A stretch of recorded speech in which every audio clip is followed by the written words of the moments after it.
মোবারক, ঈদ মোবারক, ঈদ মোবারক। আসসালামু আলাইকুম গাইস, কেমন আছো তোমরা সবাই? আলহামদুলিল্লাহ, আমি তো অনেক ভালো আছি। আমার এই ব্লগটা কিন্তু চান্নাতে, সো চান্নাতে আমি কি কি করি তাই তোমার সাথে শেয়ার করব। ঈদের আগে রাতে বাসায় কিন্তু অনেক কাজ থাকে, তাই সবকিছু গুছাচ্ছি। তার পাশাপাশি বান্ধবী, ভাই বোন সবার সাথে ভিডিও করে কথা বলতেছিলাম। তাতে কিন্তু সবাইকে ফোন দিয়ে ঈদ মোবারক বলি। ছোটবেলায় এই রাতটা অনেক আনন্দের ছিল, এখন আস্তে আস্তে আনন্দগুলো একদম কম হয়ে যাচ্ছে। তারপর আমি বলবো আনন্দ হচ্ছে নিজের কাছে। যতটুকু কষ্ট থাক, তারপর কিন্তু নিজেকে সবসময় ভালো রাখার চেষ্টা করি। করলে নিজেকে ভালো রাখা যাবে, আশেপাশের মানুষগুলো খুশি হবে, সেগুলোই করার চেষ্টা করি। সবচেয়ে বড় কথা, আমার মা খুশি হবে। আমার হাসি মুখ দেখলে আমার আম্মু অনেক বেশি খুশি হয়ে যায়। আর মায়ের খুশি মুখ দেখতে আমার অনেক ভালো লাগে। তিন বোনের সুখী থাকি, ভালো থাকি, আম্মু সবসময় এটাই চায়। আর আমরা হাসি খুশি দেখতে আমার আম্মু অনেক বেশি পছন্দ করে। আজকে বলতেছিলাম যে তুই আমি একরকম মেহেদি দিব, তো আমরা হচ্ছে কি মেহেদি সিলেক্ট করতেছিলাম কোন মেহেদিটা সবচেয়ে সুন্দর হয় সেটাই দিব। সিম্পলের মধ্যে দুজনের হাতে একই রকম ডিজাইনের মেহেদি থাকবে। যদিও আমার বান্ধবীটা অনেক অনেক দূরে থাকে, তারপর ওর প্রতি আমার ভালোবাসা আর আমার প্রতি তার ভালোবাসা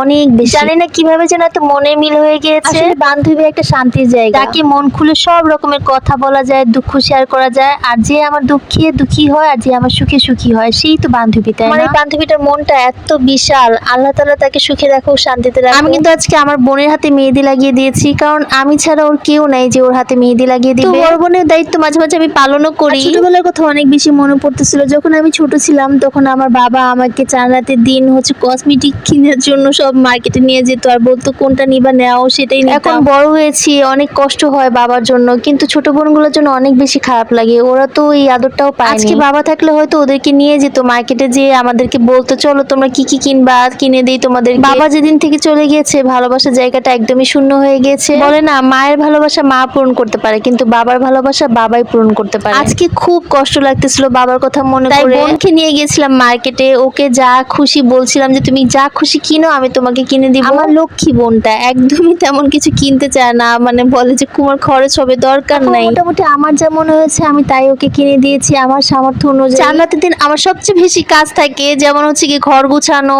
তারপর হচ্ছে রান্না বান্না করো। তো আজকে রান্না বান্নাটা করি নাই, আমি জাস্ট লাচ্ছা সেমাই তৈরি করতেছিলাম। সো লাচ্ছা সেমাইটা কিন্তু ঠান্ডা ঠান্ডা অনেক বেশি ভালো লাগে। অ্যাকচুয়ালি বাবা মরে যাওয়ার পরে মনটা এতই খারাপ থাকতো, কখনো এগুলো আর করতাম না। মানে সকালবেলা বাবা সেমাই খেয়ে যেত, এখন তো কেউ নাই বাসায় যে যাবে। সকাল সকাল ঘুম থেকে উঠে আব্বুর পাঞ্জাবিটা আয়রন করে দিতাম আর আব্বু পরে অনেক কয়টা বছর মন খারাপ নিয়ে চলে গিয়েছে, কিন্তু এখন চিন্তা করি মা তো আছে। আলহামদুলিল্লাহ, আল্লাহ তাআলা যেন আমার মাকে নিয়ে খায়ের দান করে। আমার আম্মু আজকে নুডলস খেতে চেয়েছি, কিন্তু আজকে এখন আর করা হয়নি। তো সকালবেলা আমি নুডলস রান্না করব। আগে আমি সেমাইটা রান্না করে রাখছিলাম, কারণ ফ্রিজে রাখা সেমাই খেতে আমার বেশি ভালো লাগে। আর হ্যাঁ, আমি সবসময় লাচ্ছা সেমাই দুধটাকে ঠান্ডা করে তারপর সেমাইটা দেই, নাহলে কিন্তু গোলে হালুয়া হয়ে যায়, সেটা আমার ভালো লাগে না। সকালে উঠে আম্মু কিন্তু লাল সেমাই রান্না করবে আর আমি রান্না করব নুডলস। এটা কিন্তু ঝাঁকার একটা ব্লগ আসবে, so stay connected with me. Like, follow and subscribe my channel. Thanks for watching, tata.